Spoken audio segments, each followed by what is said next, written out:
revamped version of the kids' classic Sesame Street recently returned for a new season on HBO. We love Sesame Street. But not everyone is happy with some of the changes they've made. Angelica Perez Litwin, one of the most influential Latinas on social media, has criticized the show for not portraying their new Hispanic character, Nina, as a college graduate. She writes, while we are excited to see another Latina on the show, we are greatly disappointed by Nina's occupational role on Sesame Street. Now, on the show, and she's brand new, she's not a student at all. She works in the bike shop, at the laundromat, and as a babysitter. She's got a lot of jobs. What do you, I'll throw it, you know, I don't mean to throw it at you first, but I will.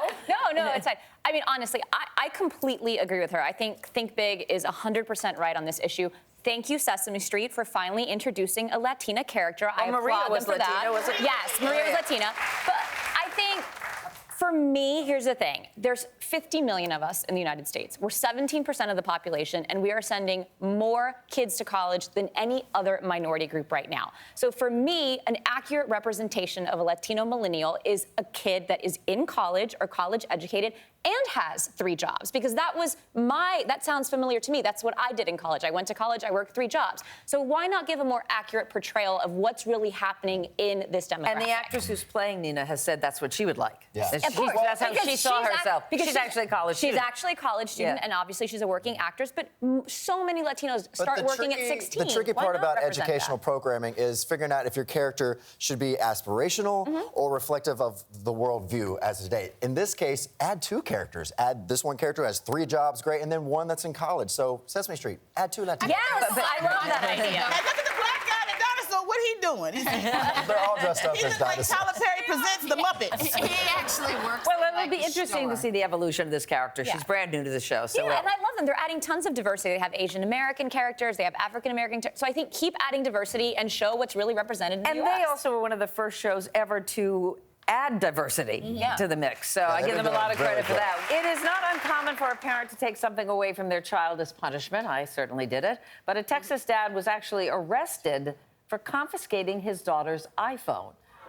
Ronald Jackson said he took the cell phone away because his then 12-year-old daughter, Skylar, allegedly sent cruel text messages to the daughter of his new wife. Eventually, Jackson was arrested for misdemeanor theft when Skylar's mother, the ex-wife, Michelle, filed charges against her ex-husband.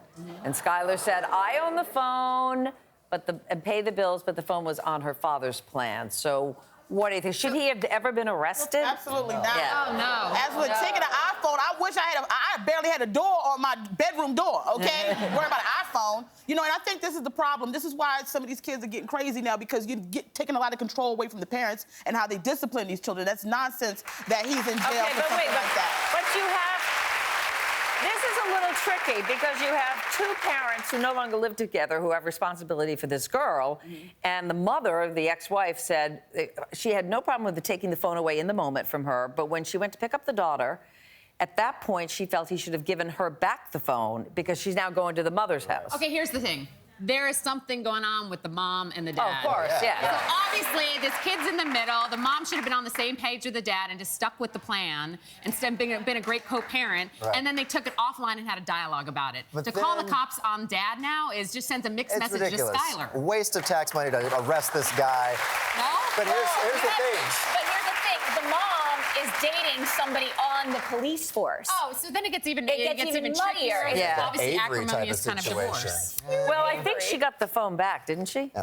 Well, look, it's follow the law. Did he buy the phone? If he bought that phone, he can do whatever he wants to with it. He pays the bill. It should have all been handled privately and not with the cops. Dad. Yeah. Right. He is the dad. He can make whatever rules he Mom wants can buy to. another phone if she wants to, but if he bought the phone... It was an iPhone 4, so it's due for an update.